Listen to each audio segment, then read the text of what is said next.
Isaiah 7.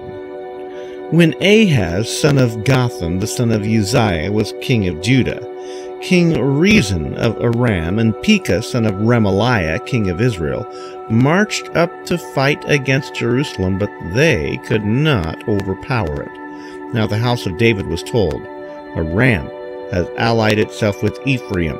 So the hearts of Ahaz and his people were shaken, as the trees of the forest are shaken by the wind. Then the Lord said to Isaiah, Go out, you and your son, Shear-Jashub, to meet Ahaz at the end of the aqueduct of the upper pool, on the road to the washerman's field.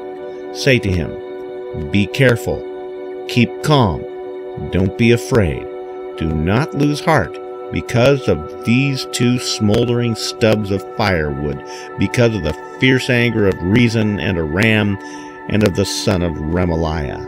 Aram, Ephraim, and Remaliah's son have plotted your ruin, saying, Let us invade Judah, let us tear it apart and divide it among ourselves, and make the son of Tabeel king over it. Yet, this is what the sovereign Lord says, It will not take place. It will not happen. For the head of Aram is Damascus, and the head of Damascus is only Rezin. Within 65 years, Ephraim will be too shattered to be a people. The head of Ephraim is Samaria, and the head of Samaria is only Remaliah's son. If you do not stand firm in your faith, you will not stand at all. Again, the Lord spoke to Ahaz, Ask the Lord your God for a sign, whether in the deepest depths or in the highest heights. But Ahaz said, I will not ask, I will not put the Lord to the test. Then Isaiah said, Now hear, you house of David. Is it not enough to try the patience of men? Will you try the patience of God also? Therefore the Lord himself will give you a sign. The virgin will be with child, will give birth to a son, and will call him Emmanuel. He will eat curds and honey when he knows enough to reject the wrong and choose the right. But before the boy knows enough to reject the wrong and choose the right, the land of the two kings you dread will be laid waste.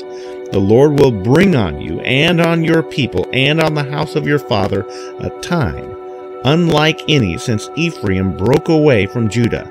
He will bring the king of Assyria. In that day the Lord will whistle for flies from the distant streams of Egypt and for bees from the land of Assyria. They will all come and settle in the steep ravines and in the crevices in the rocks, on all the thorn bushes and at all the water holes. That day the Lord will use a razor hired from beyond the river, the king of Assyria, to shave your head and the hair of your legs, and to take off your beards also. In that day a man will keep alive a young cow and 2 goats, and because of the abundance of the milk they give, he will have curds to eat. All who remain in the land will eat curds and honey. In that day, and at every place where there were 1,000 vines worth 1,000 shekels, there will only be briars and thorns. Men will go there with bow and arrow, for the land will be covered with briars and thorns. As for all the hills once cultivated by the hoe, you will no longer go there for fear of the briars and thorns. They will become places where cattle are turned loose and where sheep run.